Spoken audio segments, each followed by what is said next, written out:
dafa am benn société pour gàttal quoi pour ñuy déglu benn société sénégalaise boo xam ne dafa nekkoon intermédiaire avec entre l'État du Sénégal et justement une société espagnole qui AEE Power Sénégal la kële AEE Power Espagne. ñu nekk en contrat tripartite ba nga xam ne eh ben c'est AE point Power Sénégal. Avant daal kii je vois un commentaire de Adama Gaye qui dit qu'il n'accuse pas. nee na il n'accuse pas nee na dafa bëgg rek que Abbas seetal boppam. mooy porté wul benn accusation dafa poser ay questions. dafa delloo avance bi. daa mel ni daa delloo avance. alhamdulilah nii la. non li mu bind sax du accusation li en fait dafa gën a préciser li mu wax rek. voilà parce que ce commentaire là il dit que je pose le débat pour qu'il se lave. voilà loolu la wax mais accusé wul. c'est faux qu'il le prouve. Bon, on va donner ça à la régie. Donc, il ne s'agit pas d'accusation de Adama Gaye, mais il pose une question. Donc, tamit c'était bon de le préciser aussi. Tout à fait, c'est important.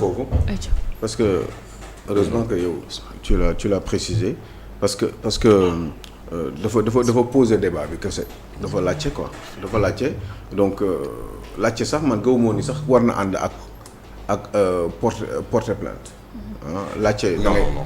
non. laajte moom jarul porter plainte quoi moo tax ma bëggoon ko préciser parce que bon moo tax bu ñu nee Abass Fall porte na plainte est-ce que dëgg-dëgg Abass Fall porte na plainte. parce que journaliste aussi lu leen neex la ñuy wax ba léegi Abass Fall waxu ci. bés bu ci waxoon tamit waxuñ lu leen neex lu wér la. non des fois. porte na plainte waaw. est-ce que sur la base de questions. waaw est-ce qu'il a effectivement posé question alors. oui non. ana déclaration d'Adama Gaye. voilà bu ngeen ko duggee di ngeen ko gis. non xam nga waroon na tegal ba c'est un post qu'il a fait sur Facebook. Assane soo ñu ko mënee le post en question projeté rek ñëpp daal di si jot. parce que noonu la ñu war a di def balaa ñoo wax. voilà Assane suñ si mënee jot rek très rapidement su ko defee ñëpp daal di gis kaddu yi nga xamante ni. moom Adama Gaye daal dina ko yëkkati en attendant Aliou. rappelez man duñ suivre. en attendant rappelez juste que ni AE Power Sénégal intermédiaire la woon entre moom ak justement AE Power bu Espagne ci contrat boo xam ne y avait un certain nombre de villages à électrifier. mooy te ASER moom mooy gérer loolu parce que moom mooy yor affaire électrification rurale voilà donc c'est vrai que ni ils ont voulu changer le contrat génnee ci doomu Sénégal yi nga xam ne ñoom ils avaient 60% du marché et que les Espagnols avaient les 40%. léegi nag lu tax ñu génne leen ci loolu tamit question yoo xam ne la xëy na moo indi yóbbu Adama Fall ba muy poser yenn questions yi parce que quand même contrat boo xam ne daf fi nekkoon ay sénégalais nekk ay intermédiaires à moins que moom ay nébuleuses ci biir mais apparemment bi ñuy dindi sénégalais yi waxuñu loolu dañu dem ñoom pour directement wax ak espagnols yi jéem a changer contrat boobu nga xam ne tripartite la woon. un contrat tripartite maanaam ñetti ñi état du Sénégal intermédiaire yi AE Power Sénégal ak AE Power Espagne ñoom ñoo ko signé woon bon Jean-Michel Sène bi mu ñëwee ñu ne dañ koy dindi génnee ci sénégalais ñoom wax ak directement donc ak espagnol yi maintenant ci loolu nag la ñu dégg ni wax bi génn léegi nii par rapport ak 5 milliards yi nga xam ne. Je pense que l'entreprise sénégalaise avait même une garantie souveraine de l'État. ah non garantie souveraine. lépp waaw lépp amoon na protection yëpp quoi. yaa ngi dégg c'était bon maintenant. lan moo tax loolu yëpp am xamuñu en tout cas daal une chose est sûre mooy li am solo tey ci waxtaan mooy Abass Fall dañu ne dafa porter plainte bon maintenant bu fekkee ne loolu am na parce que man gisuma Abass Fall gisuma plainte bi mu bind. gisuma daal dañ ñu ko wax rek maintenant bu ñu ko waxee est-ce que loolu dëgg la wala déet on verra parce que dañuy alimenter ci waxtaan boo xam ne moom fa dañ si nar a waxtaan rek alors que maîtriser wuñu sax xëy na mbir mi parce que amuñu ay garantie tey jii nii parce que sources yi ñuy jox information bi fan lañ ko jëlee ni Abass Fall def na plainte wala déet. Sachant que ni effectivement Adama Gaye dafa poser ay questions non ok bu dee boo ñu wóorul kay ñu jox la non c'est bon non confirme-moi rek parce que je te fais confiance yow. c'est déjà vérifié wax naa waxati kay. non déet non waxati boy. non xam nga dama toog fii ñu ne. non Abass Fall def na benn post il y a 2 heures. en disant chers tous. Vous avez été nombreux à me témoigner votre soutien. Certains me demandent de ne pas déposer une plainte contre ce vieux frappé de Nangam. D'autres me demandent de le faire. C'est finalement fait. J'ai délibérément caché les noms des autres pour qu'il ne fût pas par une fois informé que j'ai déposé une plainte contre eux. Donc c'est officiel la page officielle. moom nii yor na ko nii. yor na alors c'est clair que moom Abass Fall déposé na boobu plainte. non publié na ko. def na ko donc c'est très bien.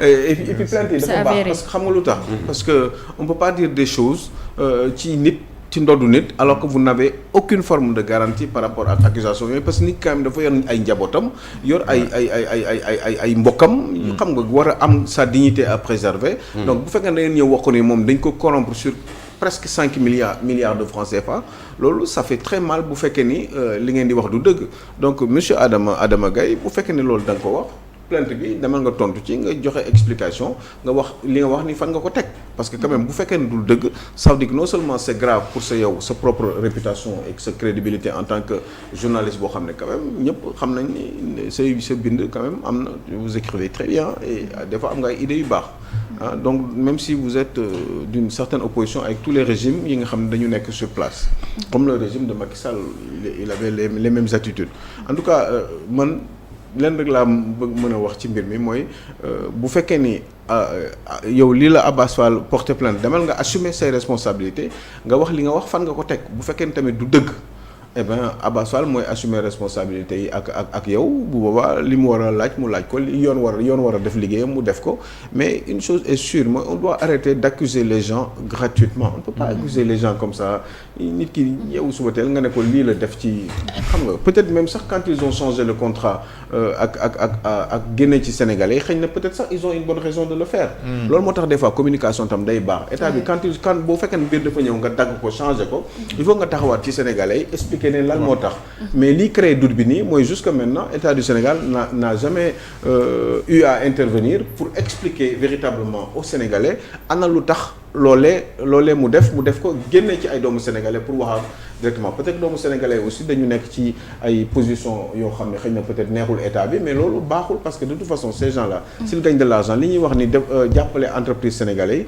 yi ñi dañ leen war a gën a renforcer sax moo gën ñu leen di enlever yi nga xam ne ay avantages la par rapport ak surtout pour ce cas-ci de l'électrification rurale au Sénégal donc il faut éviter di xeexante noonu comme ça parce que xëy na bu ñu ko deful woon aussi yii yëpp kenn du ko wax mënoon nañu bàyyi contrat bi dem rek bu fekkee ni jaar na légalement parce que tamit des fois état mën na gis loo xam ne xëy na ñun aussi gisuñu ko qu'est-ce qui s'est passé li may wër en réalité mooy ci biir AEE boobu Power Sénégal ana lu tax ñu génne leen man depuis bii ma déggee histoire bi loolu laay seet est-ce que yan raison moo tax ñu génne leen ci mbir mi est-ce parce que des fois mun na am ay nébuleuses ci biir mun na am ay deal ci biir donc baax na des fois état bi bu ñu defee loolu une décision comme ça crash ñu jël décision boobu il faut que ñu expliquer ñu surtout les autorités concernées ñu expliquer ñu wax sénégalais lii ak lii moo tax surtout quand ARCOP si mel joxe décision parce que aussi il faut pas fragiliser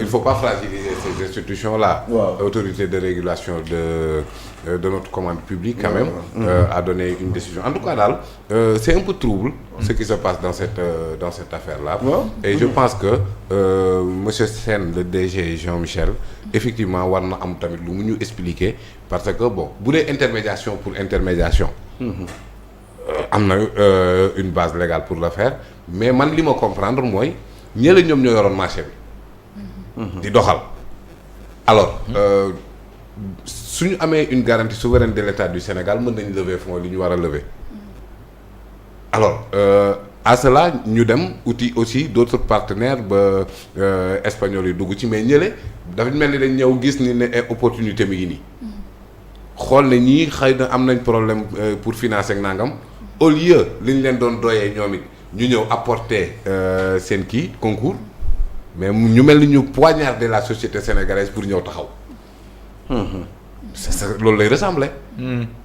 Or le DG Jean-Michel mais attends avant de venir mënul woon ignorer état de fait boobu noonu donc moom it ñëw rek teggi sénégalais yi wax ak espagnol yi directement.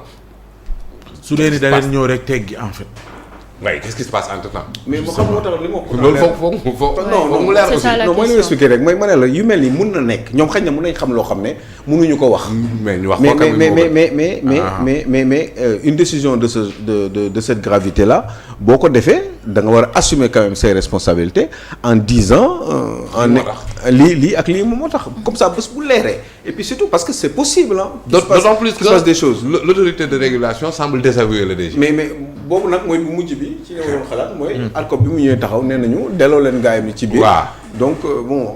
léegi moom lan la war a xam lu ARCOP xamul parce que boo demee ARCOP aussi. ñoo ngi ARCOP boo waxee loolu tamit. ça pose problème. mais parce que andi nga say argument ëllëg na andi argument et l'autorité jàpp ne ñi ñoo nekk ci dëgg. ñoo nekk ci dëgg bon kii décision kii bi ARCOP bi bu ma ko liiroon tamit dina baax.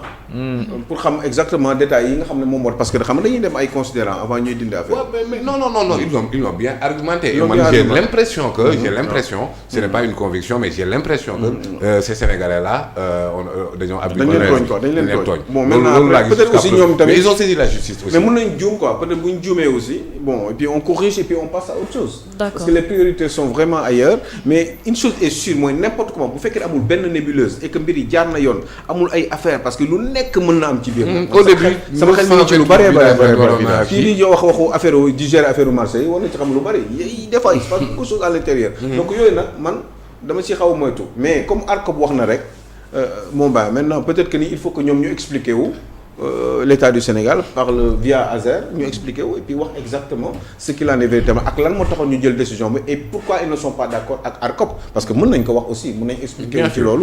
même so y a des recours. après ARCOP waaw non wax bi kay mooy recours yi quoi poser ay recours expliquer ak yooyu c'est clair. mais la société sénégalaise a déposé plainte aussi et c'est très normal parce que ñoom ils ont dépassé beaucoup de milliards. mais oui surtout quoi. ils dépassé nañ beaucoup de milliards. après ñu après ñu leen loolu mooy daaneel ko alors que ñun li ñu nekk mooy si lu ñu la war a. et à préciser que ni cette société est 100% sénégalaise par des nationaux sénégalais. si absolument surtout ça voilà Cheikh Omar sa gis-gis ci plainte bi Abass Fall déposé. waaw mais il est dans son droit. parce que nit ki amoo lu dul sa honneur